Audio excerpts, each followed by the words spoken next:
sejahtera buat kita semua. Perkenalkan, nama saya Boyan Sinaga. Saya dari kelas 1 Prodi PGSD Fakultas Keguruan dan Ilmu Pendidikan. Pada saat ini saya akan memaparkan sebuah materi yang berjudul makhluk hidup. Di sini kita akan membahas yang namanya asal-usul, ciri-ciri dan organisasi kehidupan.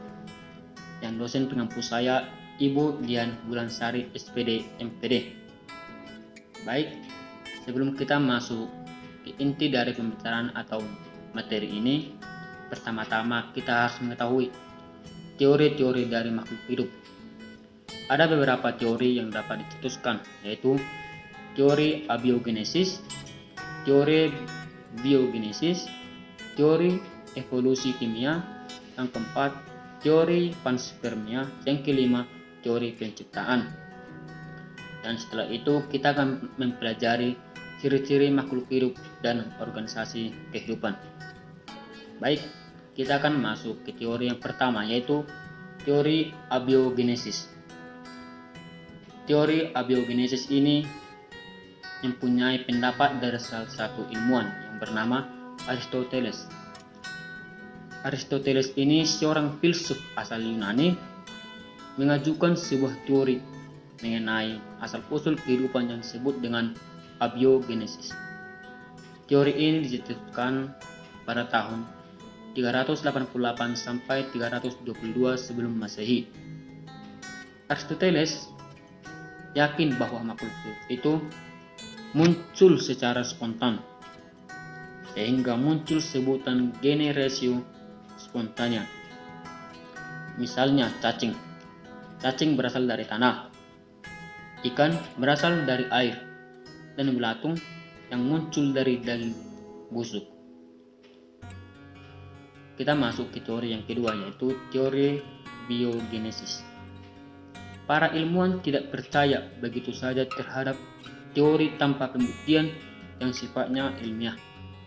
Maka dari itu, beberapa ilmuwan berusaha membuktikan kebenaran teori abiogenesis yang sudah sangat lama bertahan. Ada beberapa pendapat dari para ilmuwan di teori biogenesis ini. Yang pertama, Francesco Redi pada tahun 1688, yang kedua Lazzaro Spallanzani pada tahun 1750, dan yang ketiga Louis Pasteur pada tahun 1688. Baik, kita masuk ke pendapat ilmuwan yang pertama, yaitu Francesco Redi.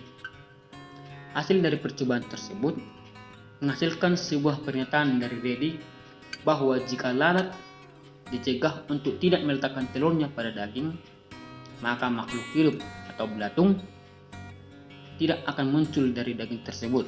Jadi, menurut Redi, makhluk hidup itu berasal dari telur. Pendapat ilmuwan yang kedua, yaitu Lazzaro Spallanzani. Melalui percobaan, Lazzaro Spallanzani mengungkapkan atau menyatakan apabila kaldu dididihkan dan kemudian ditutup rapat, tidak akan terjadi pembusukan, sehingga tidak akan jumpa yang namanya makhluk hidup. Pendapat yang ketiga, yaitu Louis Pasteur. Louis Pasteur ini akhirnya mengambil kesimpulan bahwa adanya kehidupan berasal dari kehidupan lain yang menghasilkan teori-teori. Kita masuk ke teori yang ketiga, yaitu teori evolusi kimia atau neobiogenesis. Harold Urey dan muridnya Stanley Miller pada tahun 1953 membuktikan hipotesis Oparin dan Haldane dengan membuat percobaan yang meniru atmosfer bumi primitif dengan mencampurkan gas-gas seperti metan, amonia, uap air, dan hidrogen. Miller percaya bahwa membentukkan senyawa kompleks penyusun makhluk hidup tidaklah mudah dan memerlukan jutaan tahun untuk terjadinya evolusi kimia hingga terbentuk makhluk hidup sederhana. Jadi, terbentuknya makhluk hidup ini tidak semudah dalam pianut abiogenesis atau generatio spontania. Jadi teori evolusi kimia ini bertentangan dengan teori abiogenesis, yaitu teori pertama. Baik, kita lanjut. Teori ini bertentangan dengan teori abiogenesis dan menggunakan bahwa benih kehidupan sudah ada dan tersebar di seluruh jagat raya. Benih kehidupan tersebut berkembang kemana saja yang lingkungannya memungkinkan. Jadi, asal mula kehidupan menurut teori ini bersumber dari benih-benih kehidupan yang ada di luar angkasa. Teori ini berhipotesis bahwa organisme mikroskopis datang dari luar angkasa, kemudian berkembang dan berevolusi di bumi. Sesungguhnya, teori ini secara tidak langsung mendukung teori biogenesis dan bertentangan dengan teori abiogenesis. Namun, teori ini belum mampu menjawab bagaimana benih tersebut terjadi dan dari mana asalnya. Baik, kita lanjut ke teori yang kelima, teori penciptaan. Teori penciptaan inilah sebenarnya teori yang benar. Kenapa? Teori penciptaan ini yang bersumber dari agama, yang kebenarannya tidak untuk dibuktikan secara ilmiah, karena teori tersebut datang dari Tuhan yang diyakini oleh keimanan, bukan hasil pemikiran manusia. Beberapa ilmuwan memilih kembali pada teori penciptaan ini yang bersumber dari ajaran agama dan kitab-kitab yang dianutnya. Kebanyakan agama, khususnya agama Samawi, percaya bahwa alam semesta bersama isinya diciptakan oleh Tuhan, bukan dari hasil pemikiran manusia. Memang, teori ini diciptakan sukar dibuktikan dengan akal manusia karena datangnya bukan dari hasil percobaan, melainkan hasil telaah ilmu agama dan keyakinan. Baik, kita masuk ke topik yang kedua, yaitu ciri-ciri makhluk hidup. Disadari atau tidak, kita telah mampu mengelompokkan makhluk hidup dan makhluk tidak hidup. Misalnya, manusia, ikan, kadal, gajah, dan lain-lain. Sementara itu, batu, air, tanah, dan benda-benda buatan manusia seperti meja, kursi, dan lemari dikelompokkan dalam makhluk tak hidup. Manusia, ikan, dan kadal tadi dikelompokkan menjadi makhluk hidup, bukan makhluk tak hidup. Ada beberapa ciri-ciri yang harus kita ketahui yang membedakan makhluk hidup dan makhluk tak hidup. Yang pertama, yaitu makhluk hidup melakukan pernapasan. Yang kedua, makhluk hidup dapat tumbuh kembang. Dan yang ketiga, makhluk hidup berkembang biak. Yang keempat, makhluk hidup perlu makan dan minum. Yang kelima, makhluk hidup menerima rangsangan. Dan begitu juga dengan makhluk tak hidup sebaliknya, kebalikan dari ciri-ciri makhluk hidup ini. Baik, kita akan makhluk hidup melakukan pernapasan atau bernapas. Ciri pertama yang menunjukkan makhluk hidup itu dilakukan secara bernapas. Semua makhluk hidup, baik hewan maupun tumbuhan, melakukan proses ini yang berlangsung siang dan malam selama makhluk tersebut masih hidup. Dan ciri-ciri yang kedua, makhluk hidup dapat tumbuh kembang. Tumbuh merupakan suatu proses bertambah besarnya ukuran makhluk dan penambahan ukuran ini tidak kembali kepada ukuran semula.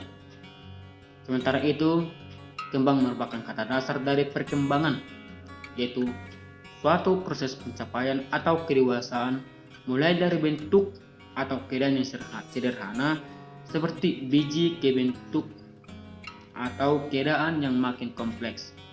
Dan ciri yang ketiga, makhluk hidup berkembang biak. Nah, kemampuan untuk berkembang biak merupakan salah satu gejala dasar yang membedakan antara makhluk hidup dan makhluk tak hidup. Dan ciri yang keempat, yaitu makhluk hidup perlu makan dan minum.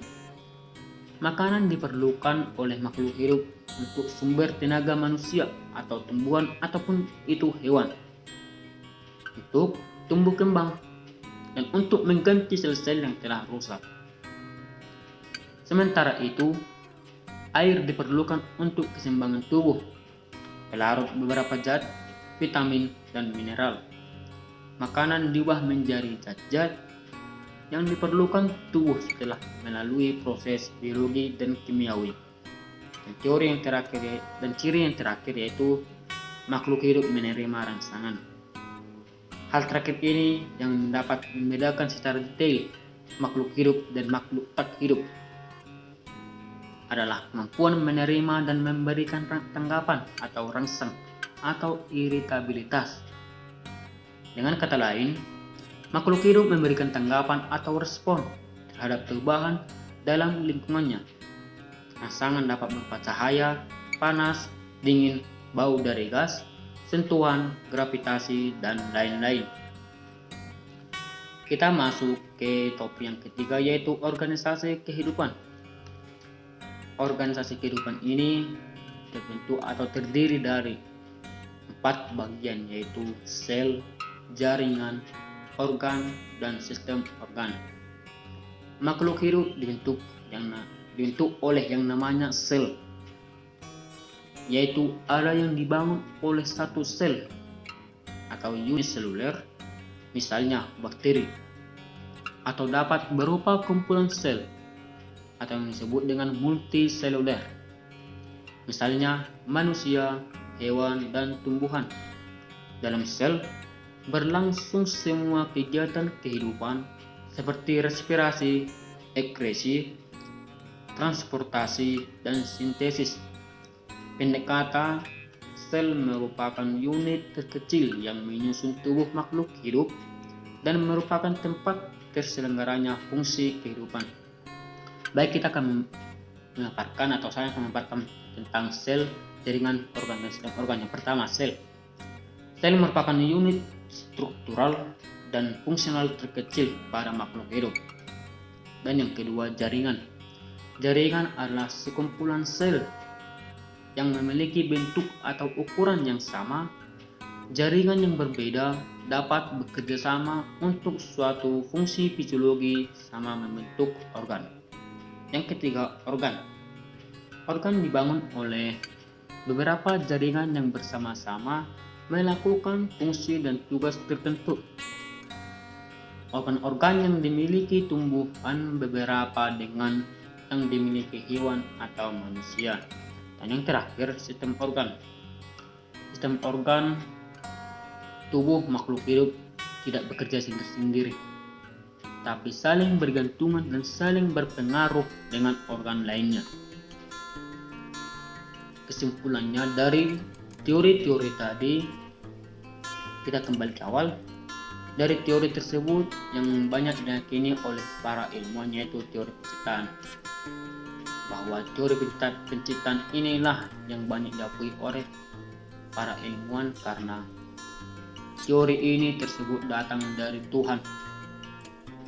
Datang dari Tuhan dalam artian bukan dari hasil pemikiran manusia atau hasil pembuktiannya, bukan dari secara ilmiah. Baik, sekian materi atau pelajaran yang dapat saya paparkan hari ini. Jika ada tutur kata saya yang salah atau tidak berkenan di hati Anda, mohon dimaafkan. Sekali lagi, mohon maaf jika ada tutur kata saya yang salah. Sekian yang dapat saya paparkan. Terima kasih. Salam sehat. Shalom Oras.